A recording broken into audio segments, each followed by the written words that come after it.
iyo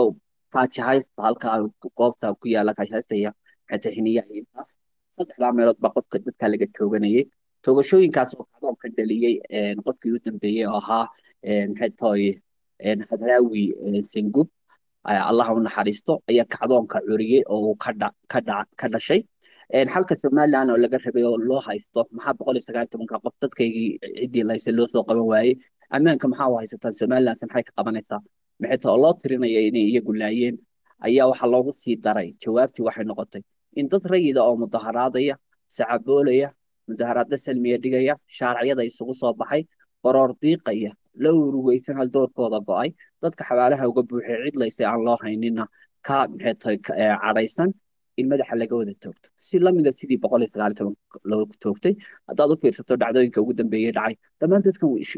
maxay tahay isnaaya baris baad moodaa inay toogteen dadkan wada dhintay qof kuli dhulka ulama dhicin rabbi ha u naxariisto dad mudanaa dhintay hablaa maanta dhintay dhalinyara wiilalaa dhintay qaar 17 jir ay yihiin duqayti baa dhimatay oo sheekh caalin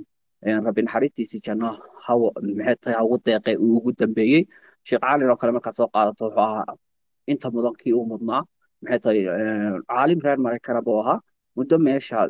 dhowaan tago is yidhi maxay tahay daltabiya darteed dalkii soo eeg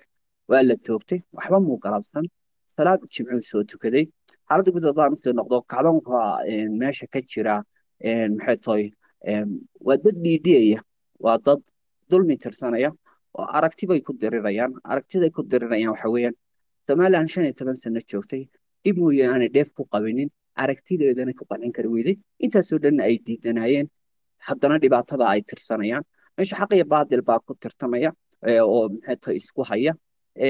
dhacdooyinka u dambeeyay dhacaya waxa weeyaan xabad socota dadkood diida inay xeroodaan banaanbaxyadii oo sii socda iyo xalka ay u arkaan inay xabad ridaan oo keliya calaa kulli xaal xaalad waa maxay tahay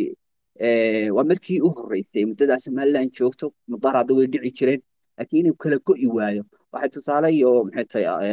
astaan iyo maxay tahay tilmaanba ay u noqon karaysaa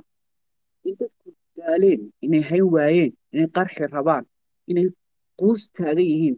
inay maxay tahay aamineen qof kasta oo ay garanayeen hebeloo haldoor ahaaba in la toogtay oon wax toogtay loo haynin inay iyaguna toogasho ku xukumayeen ta ay ka dhiidhiyeen waa taa tay xabadba aanay uga gabanayn waa taa taa ay madaxa looga tooganaya waa taa taa 14 iminka u mootan yihiin hal qof mooyaane 13 meedo kale aan laga aasinin ay u yaalaana waa taa